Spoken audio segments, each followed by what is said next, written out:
Bonjour à tous, allez un petit tuto sur une de mes crèmes. Voilà, ça fait un petit moment que j'utilise ça. J'ai eu quelques bons résultats avec les trois crèmes que j'ai fait, enfin deux plus que trois. Donc une à l'orange, une au citron. Aujourd'hui, je vais vous parler de celle que j'ai fait au citron. Donc elle est toute simple à faire, il n'y a pas de, y a pas de secret comme d'habitude. Donc je prends comme d'habitude un petit pot. Et je lui mets du lait en poudre. Alors, il y a deux façons de le faire. Ou c'est du lait de veau qu'on trouve pour la pêche qui est très sucré.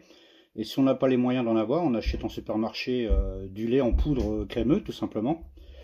Par contre, je vais lui rajouter du sucre, donc un sweetener. Donc, je vais commencer déjà par mettre une très bonne cuillère à café de sweetener.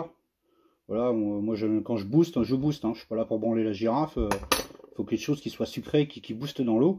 Le but là, c'est quelque chose qui, moi je pêche beaucoup dans les fonds vaseux. Quand il fait chaud, les appâts prennent vite l'odeur de la vase. Je veux quelque chose qui recouvre la vase, voilà, qui va travailler au-dessus de la vase, qui va me faire un espèce de nuage très sucré et très odorant au-dessus de la vase, et qui travaille dans toutes les couches d'eau. Voilà. Donc c'est pour ça que j'aime bien. Puis le petit côté crémeux avec le lait. Ça peut aller avec du Scopex, avec plein de choses. Et là, je voulais faire quelque chose qui coûte comme d'habitude pas cher, avec des produits qu'on peut trouver facilement.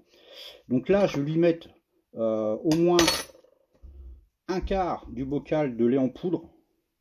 Il ne faut pas hésiter, hein. Je l'ai d'abord broyé, parce que le problème c'est qu'il y a des petites graines. Donc je l'ai d'abord broyé au moulin à café pour casser les petites graines. Pour que ça soit beaucoup plus fin, quoi. D'accord?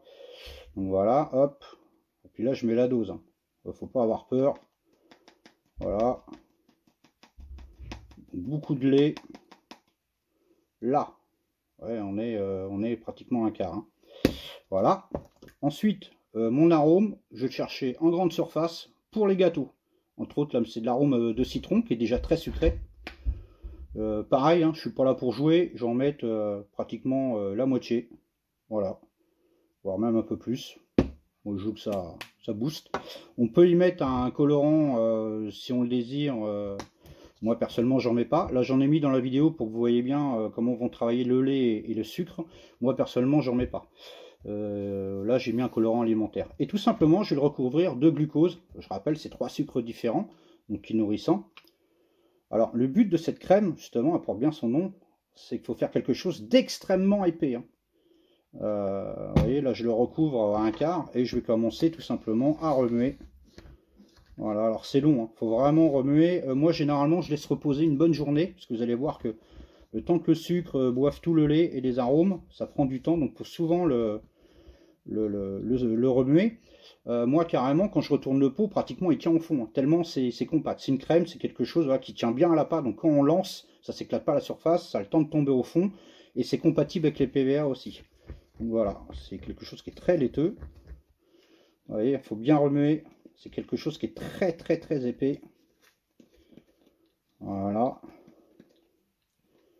Ouais, ouais, quand je dis que c'est épais, par contre, ouais, le citron, c'est une tuerie. Et celui au citron, ça soit citron orange, et souvent je fais le mélange des deux, je fais citron et orange. Et j'ai eu de très bons résultats avec. Donc à vous d'essayer. La prochaine fois, je vous ferai un tuto sur ceux aux épices aussi. Y compris voilà, pour l'hiver, ou même moi j'aime bien pêcher avec les épices. Voilà, il suffit de bien remuer. Voilà, c'est tout simple. Et si c'est pas assez épais, je vais rajouter encore un peu de lait en poudre. Et je vais laisser reposer ça 2 ou 3 heures. Où je vais encore remuer et je vais voir un petit peu après si ça s'est épais ou pas et faire des essais dans l'eau jusqu'à ce que le petit mélange me plaise, pardon. Voilà, donc vous voyez, c'est quelque chose qui est très simple à faire. Et ça va se coller au fond, ça va travailler longtemps. Voilà. Donc là, je vous ai fait une petite vidéo avec une anti-creux en danse, que vous voyez comment ça va travailler avec une bidance. Voilà, là, je vous ai mis l'exemple sur l'anti-creux. Et sur une autre vidéo, à la suite, je vous ai mis sur un spinnering, sur une flottante. Vous allez voir, ça travaille encore différemment. Et bon, la vidéo est trop longue, mais à la fin, carrément, j'ai regardé dans mon petit bocal, on voyait même plus le nuage, c'était tellement élevé qu'on voyait à peine la pop-up, quoi. Donc c'est vraiment quelque chose qui est intéressant, pas cher du tout, hein. Bah, le pot, il vous revient à 2 euros, 3 euros, puis là, vous en avez pour un bon moment. Donc voilà, donc n'hésitez pas à poser des questions ou sur mon Facebook perso, Par contre, si vous posez des questions sur la page YouTube, c'est Eric d'SNK qui vous répondra. Voilà, bon visionnage à tous et c'est parti pour la petite vidéo.